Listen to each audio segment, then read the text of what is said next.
The House committee that says former President Trump tried to overturn the 2020 election and prevent the transfer of power is scheduled to have 3 more public hearings next week. On Monday, the panel will look into how Trump and his advisors knew he lost the race for the White House and still took part in a massive effort to spread bogus information. Then Wednesday, 3 Justice Department officials are reportedly expected to testify. Then Thursday, the committee will focus on Trump's pressure on former Vice President Mike Pence to refuse to count the electoral votes. Early this morning, Trump declared on his social media site, January 6 represented the greatest movement in the history of the country.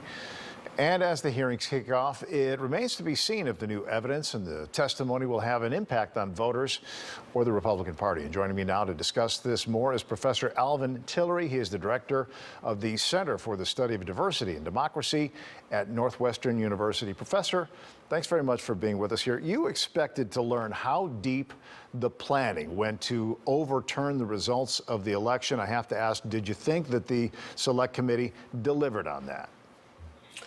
I absolutely do. I think that the text message exchanges and also the very credible testimony from former Attorney General Barr and Jason Miller, other advisors that were giving Mr. Trump guidance in the days after the election, show pretty clearly that they all knew that he lost. And so the next steps were this seditious conspiracy.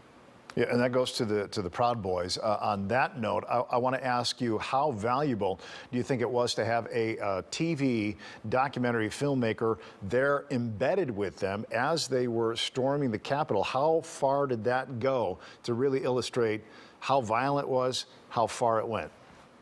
I mean, incredibly far. We knew from the video that we all saw with our own eyes on January 6th about the violence, but to have a documentary filmmaker embedded with you, I mean, you just can't make this stuff up. It's as if Nixon had sent people to the Watergate Hotel with video cameras to tape themselves. It's absolutely absurd, but it is the good fortune of the committee and the nation because we have a greater sense of what was happening based on their own self-inflicted wounds. Where do you place those images combined with the testimony that we heard from 2 very effective witnesses? Well, I mean, I think it's going to go a long way toward preserving the history. It's going to go a long way, perhaps, to motivating some swing voters. But honestly, I think that I'm still eager to learn what else they have, because I don't believe that they've revealed their best goodies on day 1 of the hearing. And so I just think it's going to get worse for Mr. Trump.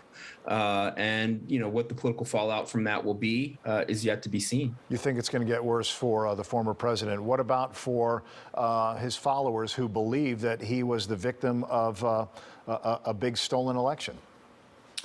Well, I mean, I think, you know, those people, which are really a minority of the Republican Party, but they are a vocal minority, they're fed a steady diet of disinformation from conservative media sources, Fox News, these alternate news channels like Newsmax. You know, there's nothing that's going to change their minds. The reality is that those people are a minority. Mm-hmm. They're not even a majority of Republican voters. And so in terms of electoral impact, we don't need to reach those people. We just need to minimize their exposure to disinformation and maximize the rest of our exposure to the facts. And I think these hearings have a really good chance of doing that. So the idea that we're going to bring along the hardcore QAnon conspiracy theorists with these hearings, that's never going to happen. Mm-hmm. It's never going to happen if Mr. Trump is prosecuted and is convicted of these crimes. So, you know, I think that anyone that's expecting that as a standard is going to be sadly disappointed. All right. Meantime, we'll get more on Monday. Professor Alvin Tillery at Northwestern University, thanks for your perspective. Thank you. All right. Take care.